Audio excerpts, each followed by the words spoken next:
बिलासपुर नाम का एक अनोखा गांव था। घर सबके कच्चे थे, लेकिन मन सबका पक्का। हमेशा वहां चहल पहल रहती थी। अधिकतर गांव के व्यक्ति शहर कमाने चले जाते और महीने में एक आध बार अपने गांव बिलासपुर आते। गांव की औरतें कुछ ना कुछ छोटे मोटे काम करके घर के खर्चे चलाया करती थीं। कहाँ जा रहे हो बेटा मोनू? घर चले जाओ, तूफान आ रहा है और बारिश आने की भी संभावना है। आज मेरे अब्बू शहर से मेरे लिए माटी का गुड्डा लेकर आने वाले हैं। मैं वो गुड्डा भूमर चाचा तुम्हें कभी नहीं दूंगा। लेकिन चलो, वो सीधा घर आ जाएंगे। तुम पहले अंदर चलो और अब्बू के ना आने तक तुम अपनी अम्मी के साथ ही रहना। उस वक्त मूसलाधार बारिश का वक्त था। पूरे गांव के लोग अपने अपने घरों में जाकर बारिश आके चले जाने का इंतजार कर रहे थे। अम्मी, अब्बू कब तक आएंगे? मैं कब से उनका इंतजार कर रहा हूँ। आ जाएंगे बेटा, बस तुम शांत हो जाओ और देखना वो तुम्हारे लिए बहुत सारे गिफ्ट्स लेकर आएंगे। कुछ ही देर में बहुत जोरों से बारिश होना शुरू हो जाती है। गांव पूरा डूबने वाला होता है। तब वहीं मोनू के अब्बू वहां पर आ जाते हैं। मोहतरमा, हमें यहाँ से जल्दी निकलना होगा, वरना हम यहीं फंस जाएंगे। क्योंकि मौसम विभाग से खबर आई है कि कई दिनों तक बारिश नहीं रुकने वाली। अगर हम यहाँ रहे तो हमारी दिक्कतें बहुत बढ़ जाएंगी। लेकिन हम जाएंगे कहाँ? हमारा घर बार, हमारा ठिकाना, सब कुछ तो यही है। हमारे पास तो अब राशन भी नहीं बचा और इस घर के अलावा हमारे पास कोई दूसरा ठिकाना भी तो नहीं है। अब्बू, आप मेरे लिए गुड्डा लेकर आए या नहीं? बेटा, गुड्डा तो मैं तुम्हें बरसात के बाद दूंगा, लेकिन मैं तुम्हारे लिए ये बड़ी सी किताब लेकर आया हूँ जिसमें तुम अपनी शिकायत लिख सको। तब उन्हें घूमर चाचा आवाज देते हैं।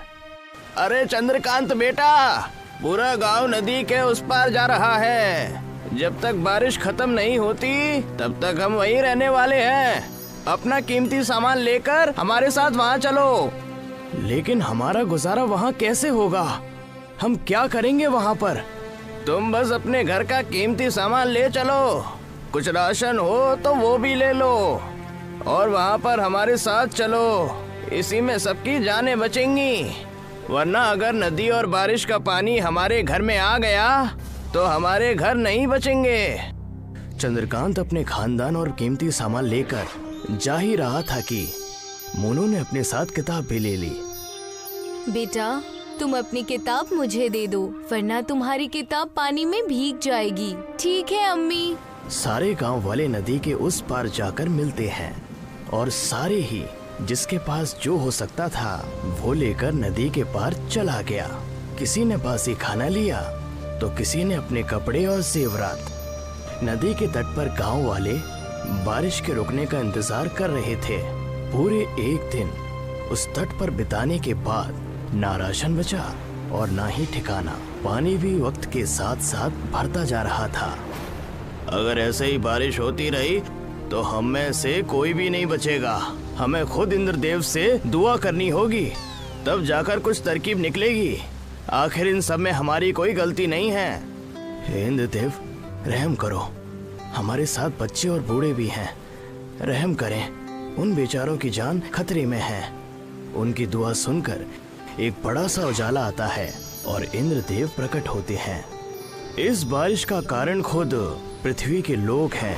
इसमें मैं तुम पर बारिश रोक कर रहम तो नहीं कर सकता, लेकिन तुम्हें बचा जरूर सकता हूँ। तुम्हारे बेटे के पास एक कागज की किताब है। उस कागज की किताब से वो जितने भी घर बनाएगा वो बड़े हो जाएंगे और बारिश में भीगेंगे भी नहीं। जैसे ही बारिश खत्म होगी सारे घर समाप्त हो जाएंगे। इतना कहकर इंद्रदेव वहां से चले गए और मोनू ने कई सारे कागज के घर बनाए। जैसे ही उन्हें जमीन पर रखा वो देखते ही देखते वो बड़े से कागज के घर बन गए। सारे बिलासपुर वासी कागज के घर में रहने लगे। बारिश अभी भी जोरों से चल रही थी। अम्मी, मुझे बेहद जोरों की भूख लगी है, कुछ खाने को दो ना। इतनी तेज बारिश में हमारे पास खाने को कुछ बचा नहीं है।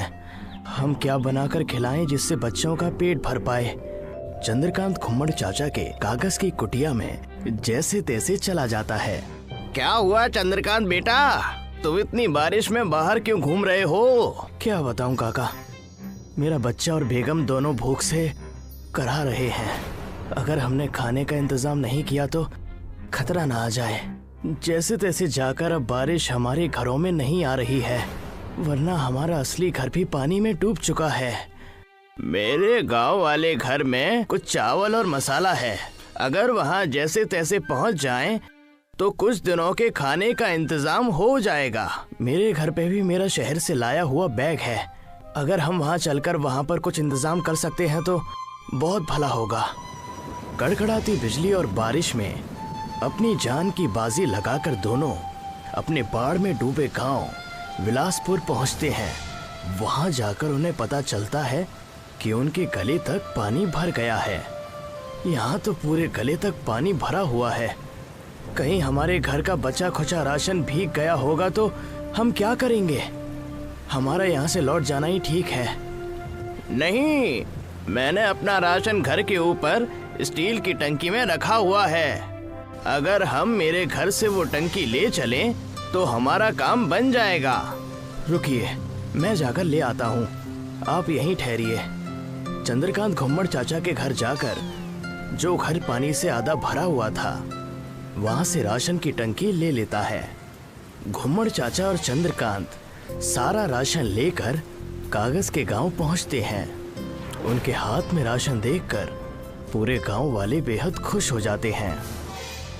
इस चावल से हम खिचड़ी बनाकर खा सकते हैं। इससे हम कुछ दिन और यहाँ अच्छे से बिता लेंगे और सबका पेट भी भर जाएगा। पूरे 2 दिन बीतने के बाद बारिश हल्की कम हो जाती है। लगता है बारिश बंद होने वाली है। अगर ऐसा होगा तो हमारा विलासपुर गांव, वहां जाकर हम रहने लगेंगे। कुछ ही देर में बारिश बंद हो जाती है। सारे बेहद खुश हो जाते हैं। बारिश के बंद होते ही कागज का गांव इंद्रदेव के कहने के तहत गायब हो जाता है। सारे अपने गांव विलासपुर पहुंचकर पानी कम होने का इंतजार करने लगते हैं। अरे देखो, कच्चे घर इतने भीगने के बाद भी नहीं डूबे। ये जरूर इंद्रदेव का करिश्मा है। ये अब मैं अपने असली घर में रहूंगा। हाँ बेटा, तुम अब यहाँ पर रहोगे।